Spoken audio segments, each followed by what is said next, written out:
Hey everybody, welcome into the back room. I'm Andy Ostroy. We have Virginia Congressman James Walkinshaw with us today. We'll chat with him in just a little bit. But first, thanks for tuning in. We appreciate you listening, and we'd love to hear your comments. So email us at backroomandy@gmail.com and or post on our social media, and we'll read some feedback next time.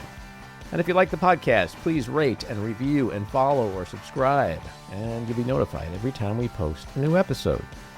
All right, so let's get into the big things of this week. I mean, this was a pretty busy, crazy week. Now, I want to start off with Epstein because today is the 30th day in the 30-day deadline that is mandated by the Epstein Transparency Act that was passed by Congress in a pretty significant bipartisan way a month ago.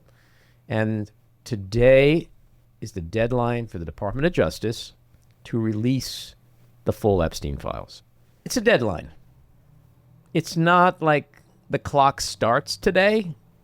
They've had up to 30 days to release the full files, with the exception of something that could be redacted if it pertained to the victims and the survivors, which is totally understandable. Now, there are loopholes in the law. And one of the loopholes is that if there is an active investigation taking place, then the Department of Justice can use its discretion not to release anything that would be part of that investigation. We all know that Donald Trump launched these bogus investigations into Adam Schiff and other people. And I'm sure the motivation was partly to have this loophole in their pocket. And the other thing that's notable is that there was also a subpoena that was filed by Congress at the same time. And the subpoena does not have the same loopholes.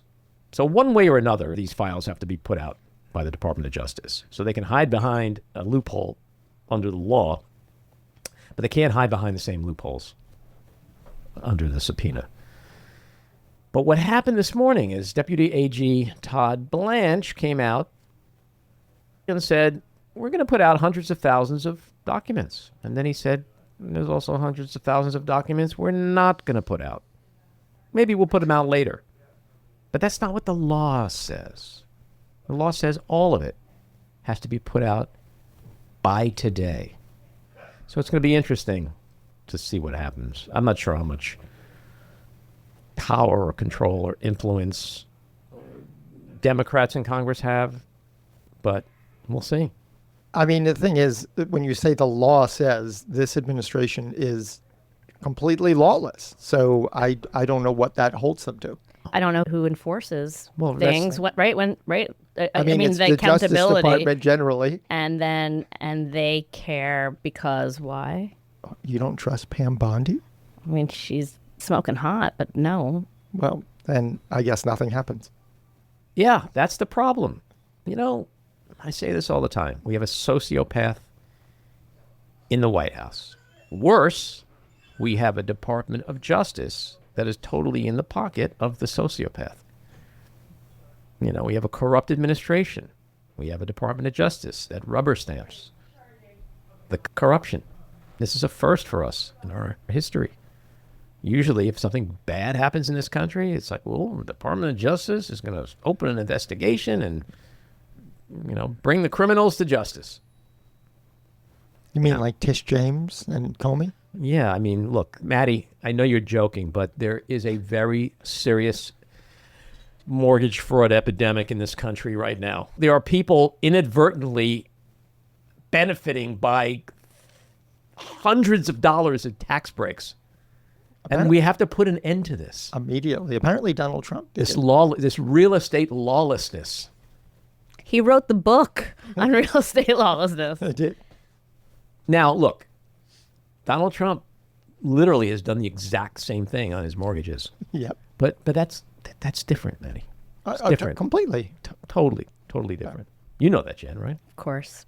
Yeah. Who doesn't? So there's been a new photo dump this week. There was like 68 new photos of Epstein and his ilk and his residences. And, you know, one of the things that really popped off the pages is all the references on these photos and stuff to Lolita, the 12-year-old girl who was the subject of many a man's sexual fantasies and sexual indiscretions. It's disgusting. It is just absolutely disgusting. And so I continue to believe that Epstein is an existential crisis for Trump and this administration, and probably a whole fuckload of rich, powerful Republicans who are friends with him, which is why he's fighting like an animal to keep this stuff secret. But we'll see.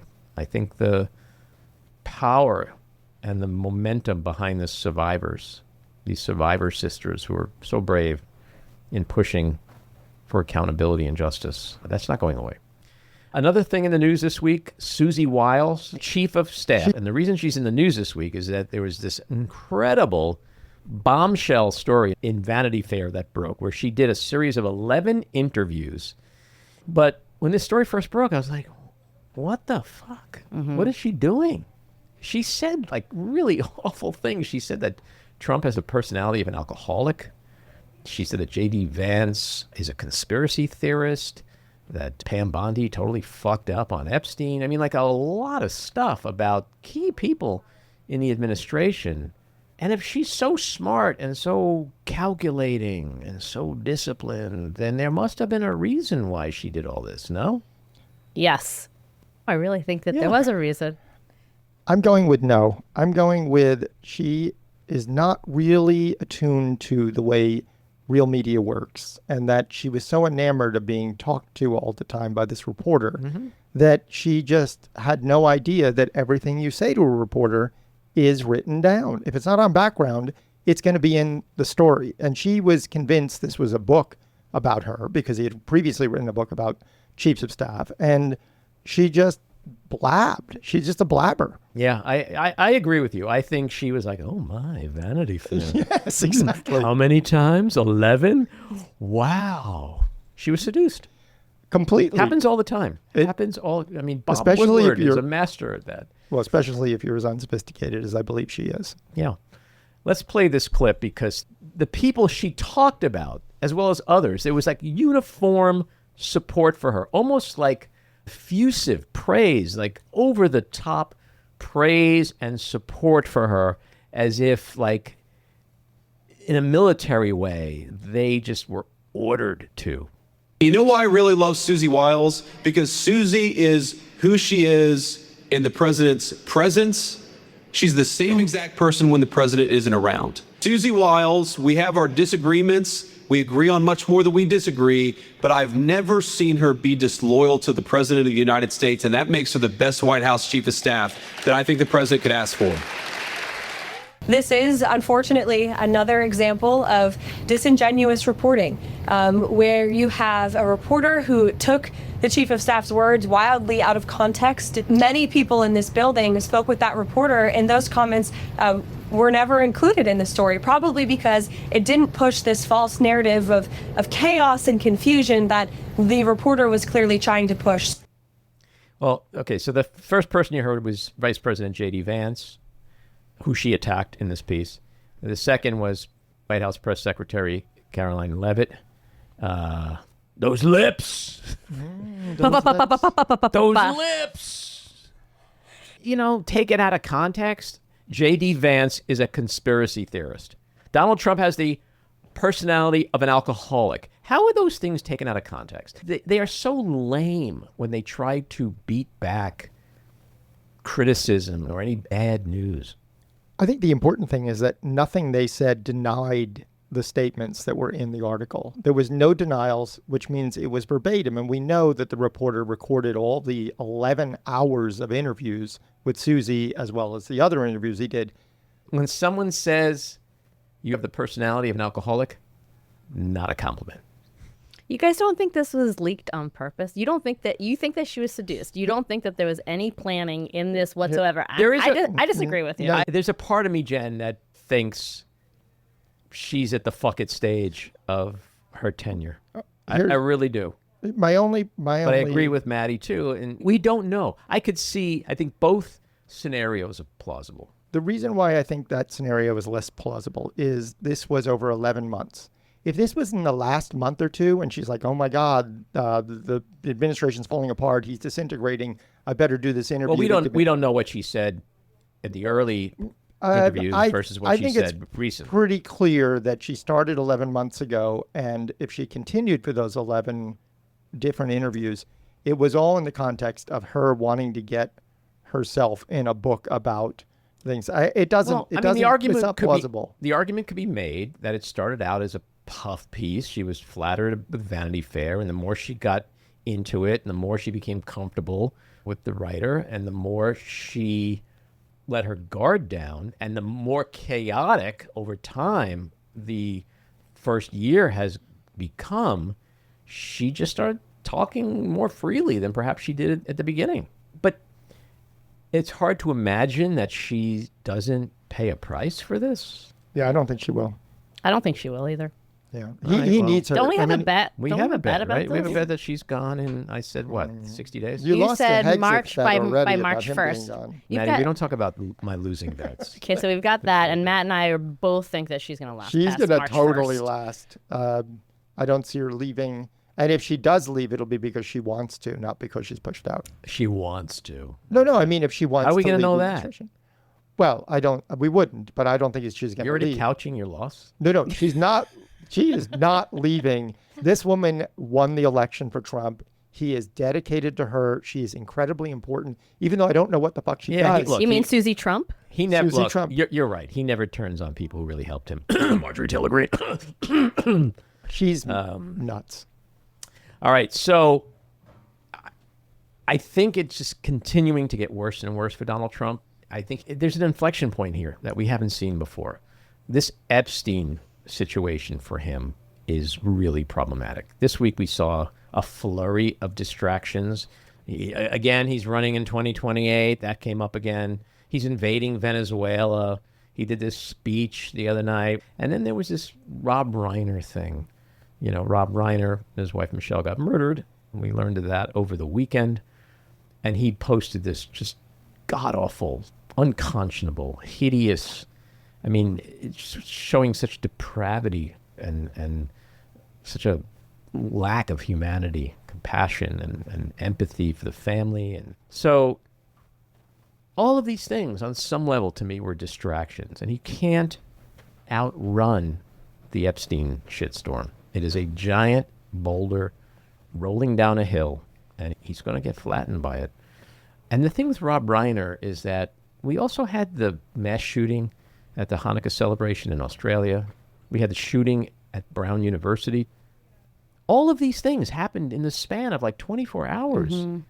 And this maniac comes out like he's enjoying the pain and suffering of people. And it broke through. It broke through in a way that really brought on condemnation from a lot of Republicans and Trumpers in the media. You know, it was kind of surprising to see how many people on the right just unequivocally condemned it, including Marjorie Taylor Greene. I do think he jumped the shark on this one. The confluence of all these things happening at once, when the nation really was suffering and in pain and grieving all this violence everywhere, he just like opens the can of gasoline and throws it right on the flames. It's disgusting. The truth is he's a lame duck. He's a lame duck who's starting to get pushback from Congress. He continues to lose in the courts.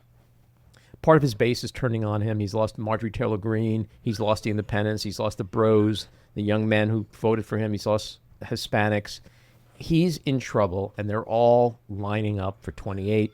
They're all trying to get themselves prepared for 26.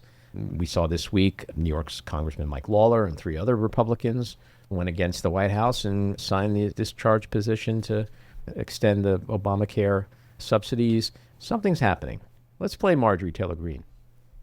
Returned one of President Trump's executive orders, which enabled him to fire federal workers.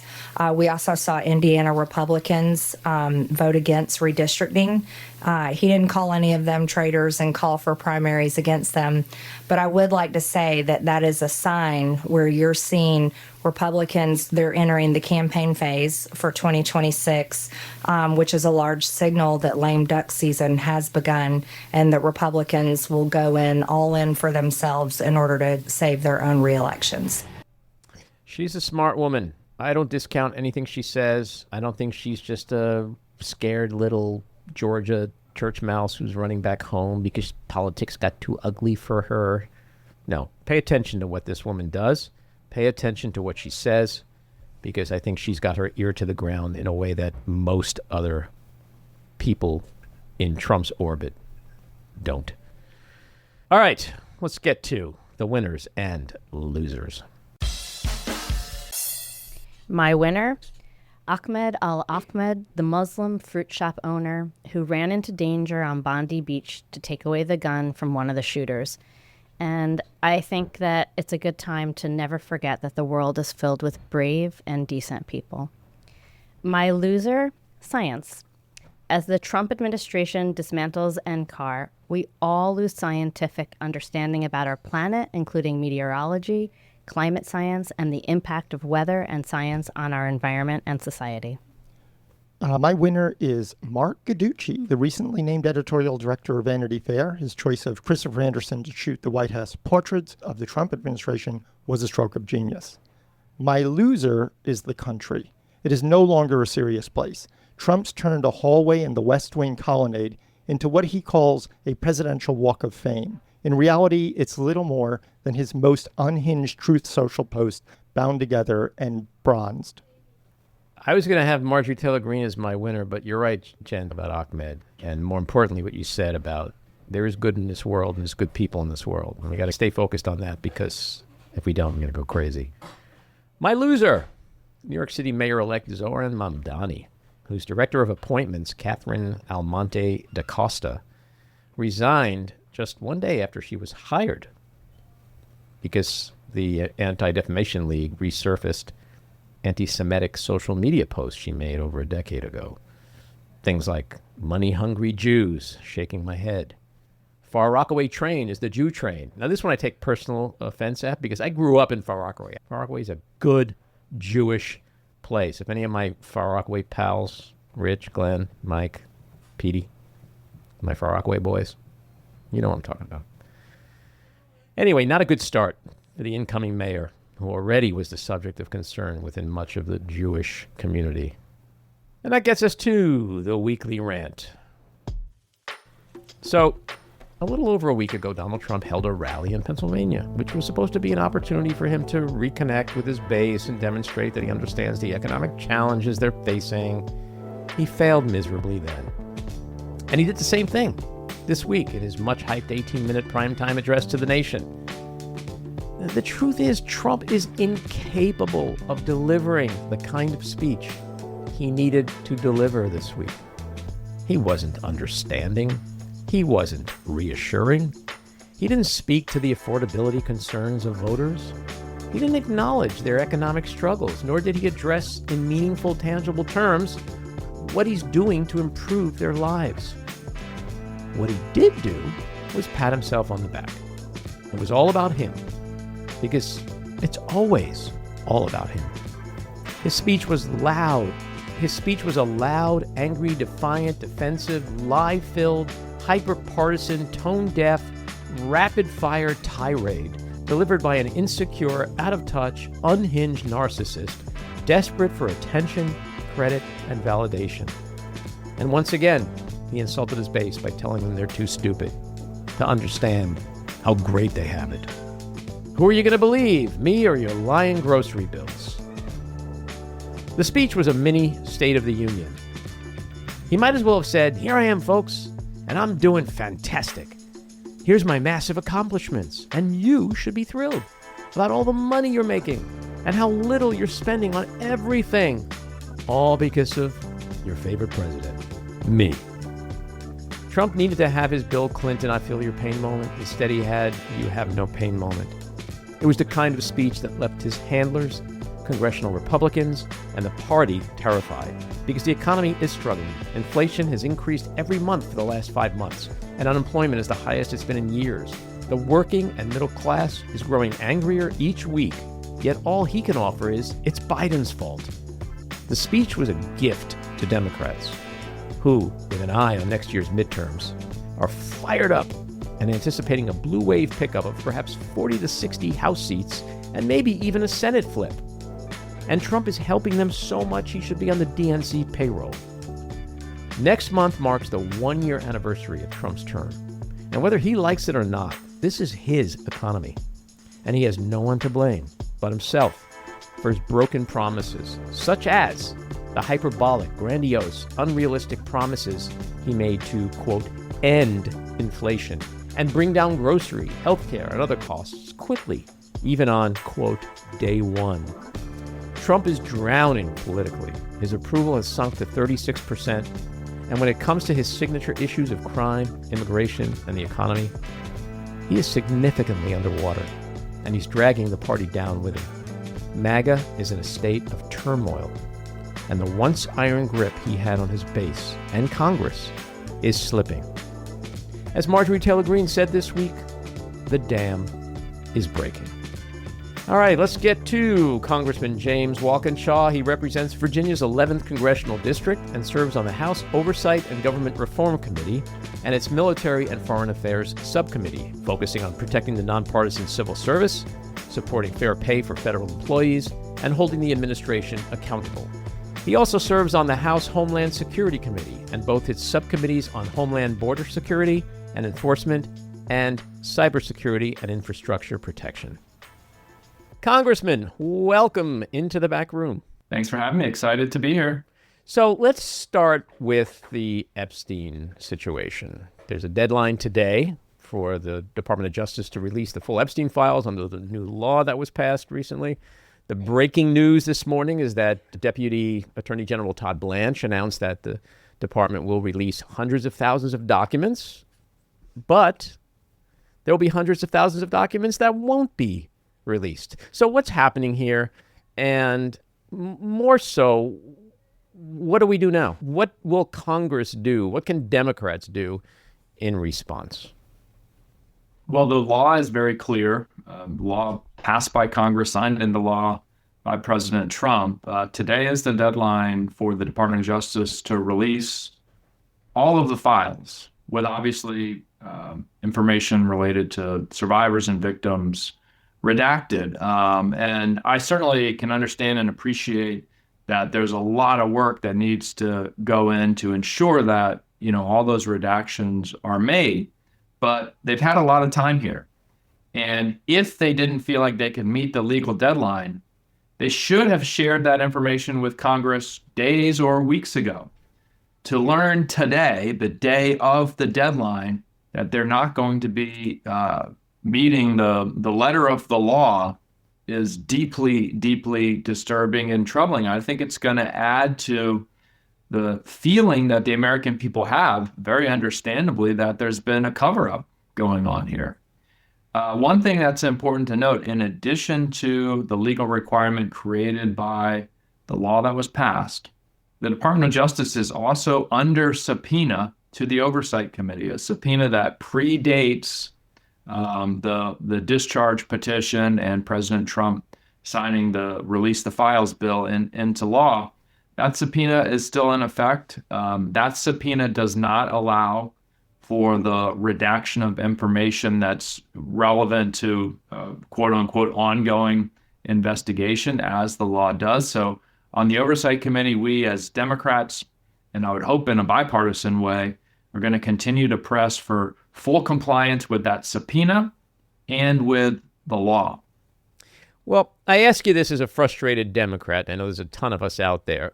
And I also ask this knowing full well that our party is the minority party and that the Department of Justice is the police here. And who's going to police the police if the police are not doing what they need to do to obey the law? So with that as a setup, they're basically saying we're not doing. It doesn't matter. We don't law schma, right? That's what's happening. Is there nothing that could really be done right away? Is there a suit that can be brought? Is there something that can compel them to follow the law? Because, as you said, this is a deadline. It's not the clock starts ticking today. It's today was supposed to be the full release. There's no tomorrow. And so we're just seeing more of a skirting of the law by this administration. Well, in terms of the tools that Congress has to enforce the law, and obviously, you've touched on kind of fundamental challenge in our structure that even the founders identified. Obviously, contempt is an option that Congress has. We can vote to hold an individual in contempt. There have been times in the past where, Congress has explored exercising its authority to detain individuals that violate the law. There's a constitutional debate about that. But I think what we as Democrats are going to do is continue to lay out and articulate that, look, in this administration, for folks who violate the law, perhaps they can get away with it for the remainder of President Trump's term. But there will be accountability for everyone in the Trump administration who has violated the law at some point in the future. And if Democrats have a majority in the House and or Senate in the future, we'll have a broader suite of tools to ensure that those who have violated the law or those who continue to violate the law are held accountable. But I think now, look, I think for the Trump administration to continue delay releasing these files, I think it's going to continue to damage them in the eyes of the American people, including a lot of their own supporters who were, to their credit, early in advocating to have full transparency around the Epstein files. So I don't think they're doing themselves any favors here. We on the Oversight Committee as Democrats have been focused on and guided by what we have heard from the survivors of Epstein's crimes who want to have full transparency, some of them hoping to get to, some kind of closure on this terrible episode that they were victimized by Epstein and others. And we're going to continue to push and push and push with every legal mechanism that we have. It's hard to escape the reality of this situation when you ask, why isn't Donald Trump, why isn't Pam Bondi, why isn't the Department of Justice releasing these files? This is something they all have campaigned on for years. This is something that was promised. This was something that they said existed. There's a deep state cabal of rich, powerful, elite Democrat pedophiles engaged in this sex trafficking ring. Just put us back in power and we will bring it all down. We will bring down the deep state, blah, blah, blah, blah, blah. They get all the power. He claims he's personally innocent, that they have nothing to hide. Why not release the files then? I mean, I think you nailed it, Andy. And I think it's instructive, to understand this dynamic within the MAGA, sphere, to think back to QAnon and Pizzagate conspiracies, right? Both of which, in a lot of ways, helped to fuel Donald Trump's rise, certainly online. And each of those were conspiracy theories, or unfounded conspiracy theories, it's important to note, but conspiracy theories about a cabal of wealthy, elite, largely Democrats who were preying on children. And it was so pervasive, right, and so depraved and so widespread that the only way we could stop it is to have a hero, strongman figure like Donald Trump, right, who could come in and wipe it all out in a way that, weaker Republicans couldn't.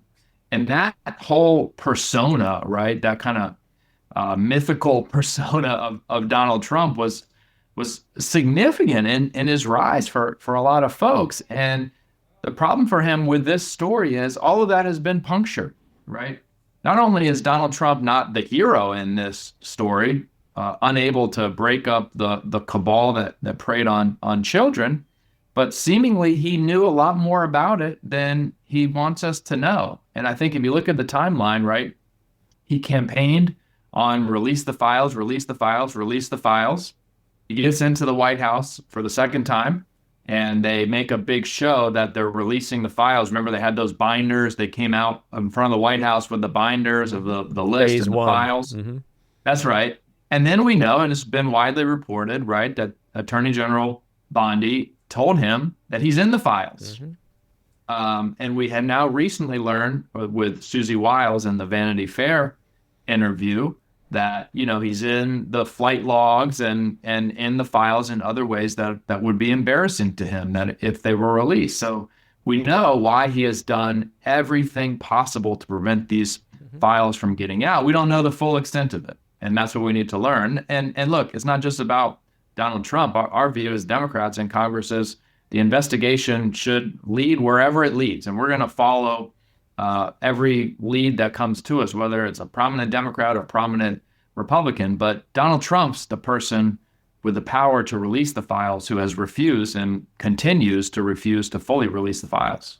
Yeah, we have to hope that there's enough people out there in MAGA, certainly among independents who he's really losing big time with, but that there's enough people in MAGA who are scratching their heads and going, if he's innocent and he has nothing to hide, and he could fulfill the biggest campaign promise he's ever made to us and make his base thrilled, and he can do what he's trying to do, which is to throw Democrats in jail like James Comey and just James and why not do it? I'm asking as if I'm MAGA. What would be the reason he's not going to make me happy by doing this? And I hope some of them are finishing that sentence by, oh my God, maybe he's not so innocent. That's right. And look, Donald Trump is someone who, if he understands anything, he understands media cycles and the way that scandals work in the media.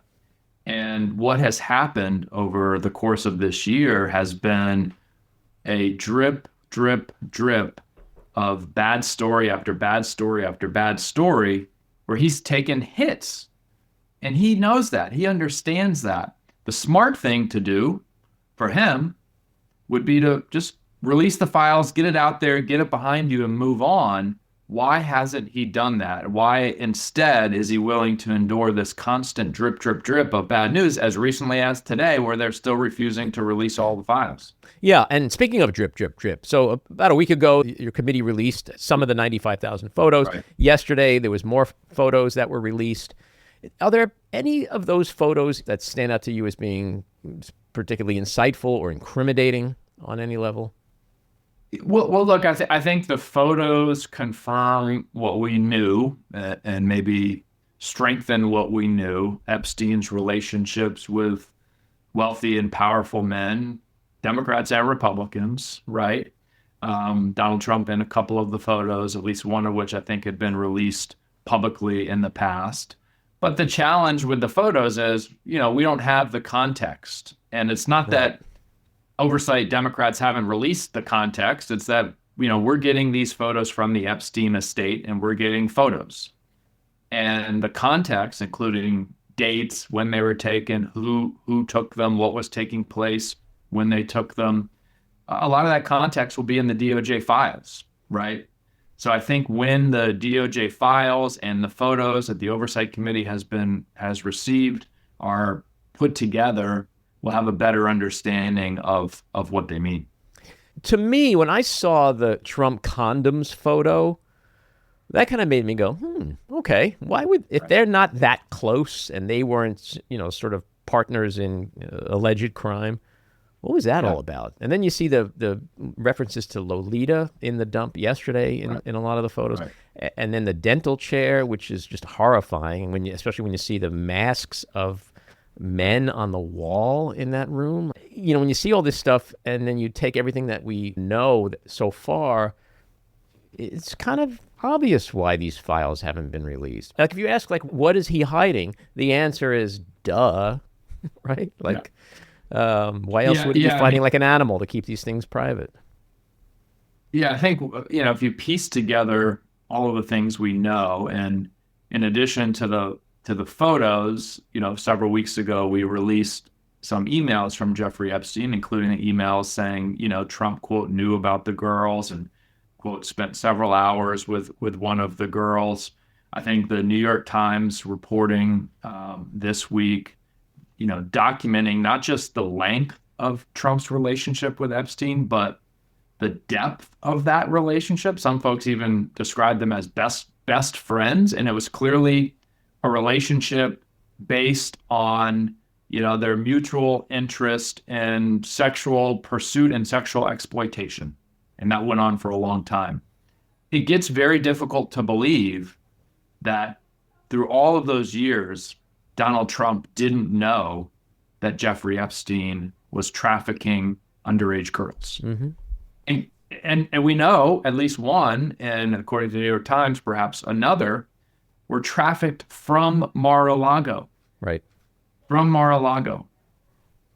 So at a minimum, Donald Trump needs to explain how is it possible for him not to have known that Epstein was trafficking underage girls. I find it hard to believe. Well, on that note, your committee, led by Chairman James Comer, has issued subpoenas for Bill and Hillary Clinton. They were supposed to appear this week. They had a funeral, so it's been postponed to January. He has threatened contempt if they fail to show up. How is it that Donald Trump hasn't been subpoenaed or asked to appear before the committee?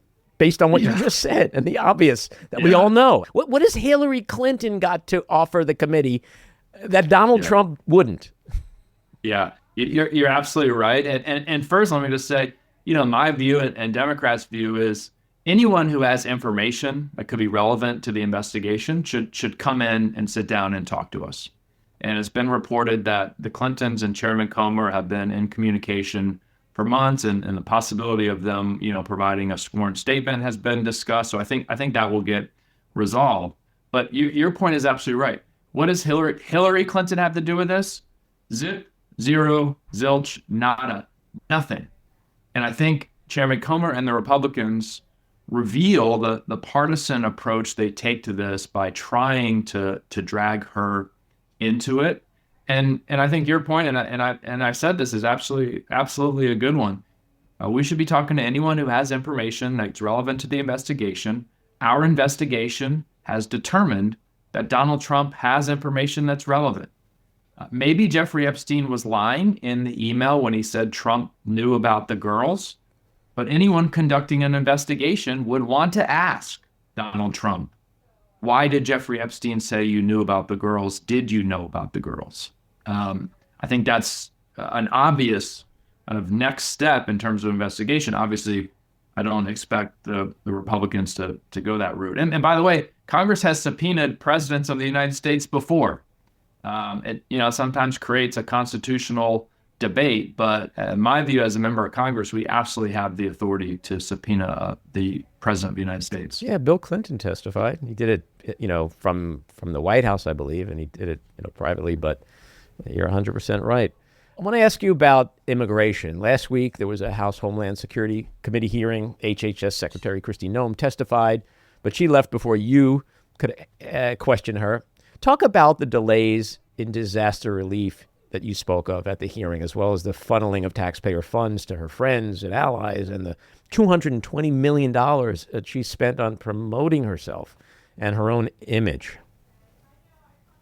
Yeah, and first on the hearing, and I don't want to sound like too much of an insider here talking about hearings and how long people participate in a hearing. Secretary Noem tapped out of the hearing after 2 hours. So a lot of members, myself and Republicans, Democrats, didn't get to question her. We were talking about Hillary Clinton. I once watched Secretary Clinton testify before Congress for 11 hours. I don't think she took a bathroom break in 11 hours. Yeah, Benghazi. And Secretary Noem kind of came in pretty low energy and left after 2 hours.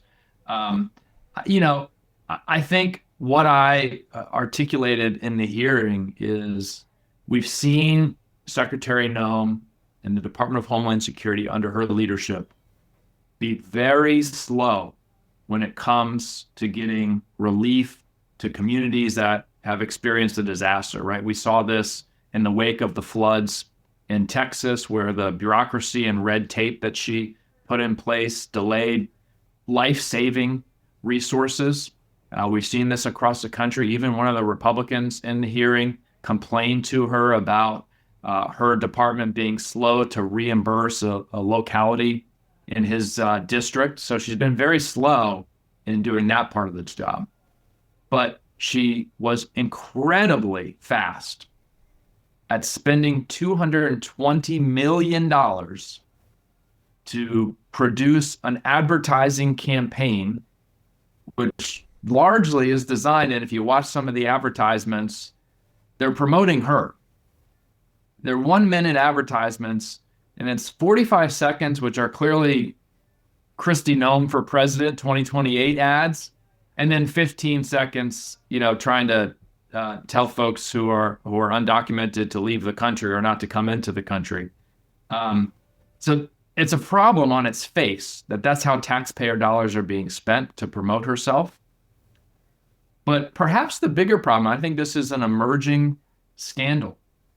It's clear now, and ProPublica has done great reporting on this, that money, $220 million, $143 million, I think is the number of it, was routed through a secretive Delaware shell company that was just created for this purpose, routed through that Delaware shell company, and much of it, we don't know exactly how much, ended up in the pockets of a firm called the Strategy Group, which is led by folks who are her very close personal and political allies, Republican operatives, very close to her chief spokesperson in the department, very close to Corey Lewandowski.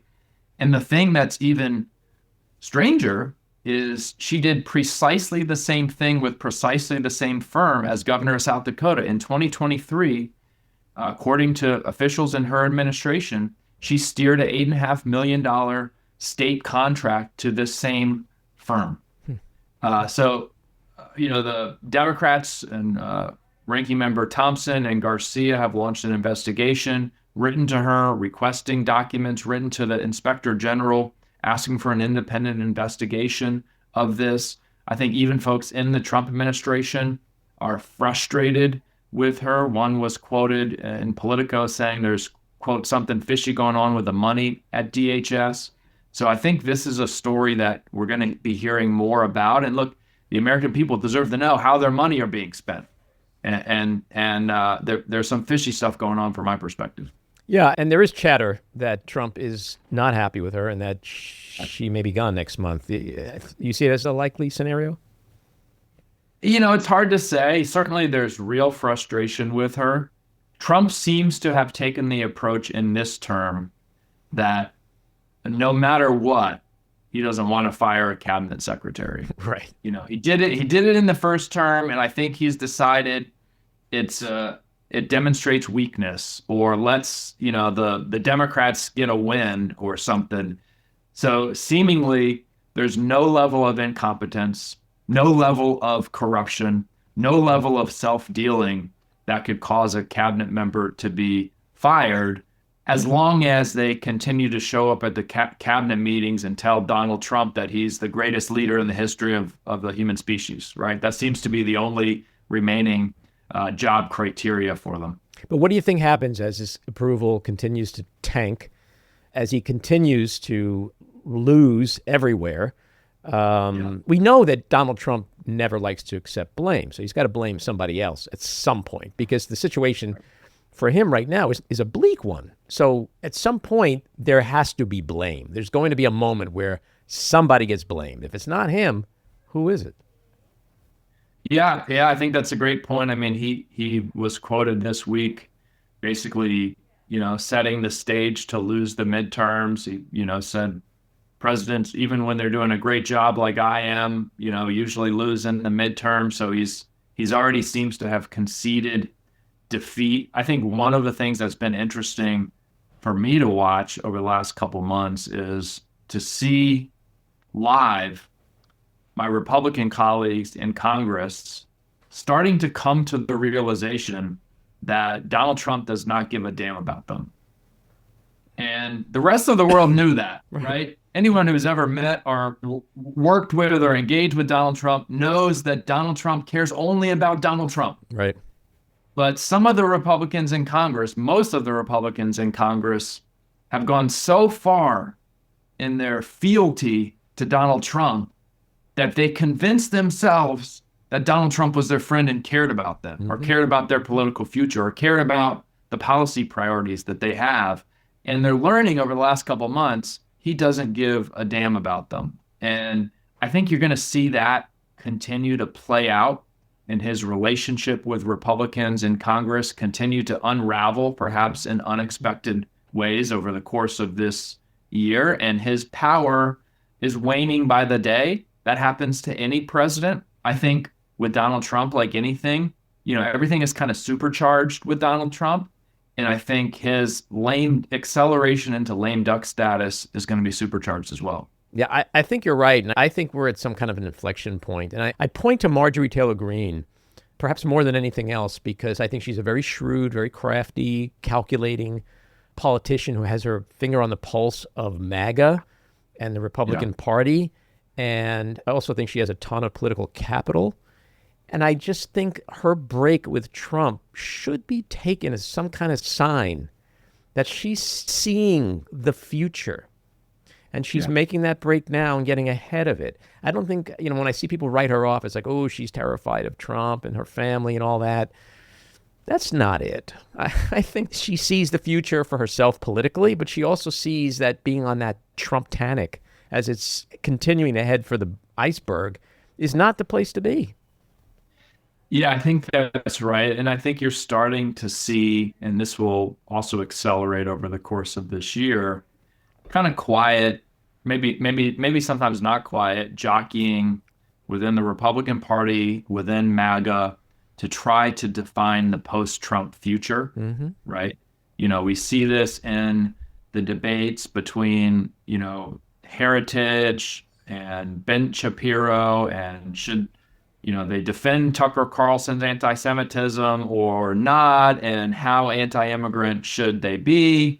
All of those debates are now starting to play out in a public way as Trump's hold on the party, him being kind of the glue that has held this strange coalition together, starts to loosen a little bit. And I think Marjorie Taylor Greene is an example of that. The other thing, we've seen several of the women in the House Republican Conference, start to go in their own direction. We saw that on the Epstein files. We've seen that in some of them being vocal in their criticism of Trump and of Speaker Johnson.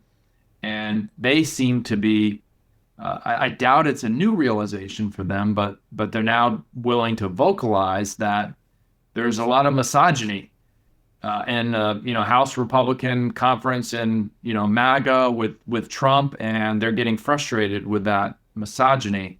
And I think those voices will continue to be heard as well. Yeah, and, you mentioned before the fealty of your Republican colleagues. Last weekend, we saw Donald Trump make a hideous comment about the murder of Rob Reiner and his wife, Michelle. Yeah. Are you surprised that you haven't seen more condemnation from that side of the aisle? No. I wish I was surprised. And, I saw Speaker Johnson was asked about it and, said he hadn't heard it, or he doesn't comment on everything that everybody says. Of course, anytime a Democrat says something he doesn't like, he's happy to comment on it. It is a sad commentary on, I think, the state of the Republican Party, that they've just stopped voicing what I know many of them feel privately, which is, his rhetoric, Trump's rhetoric, is out of control and is disgusting.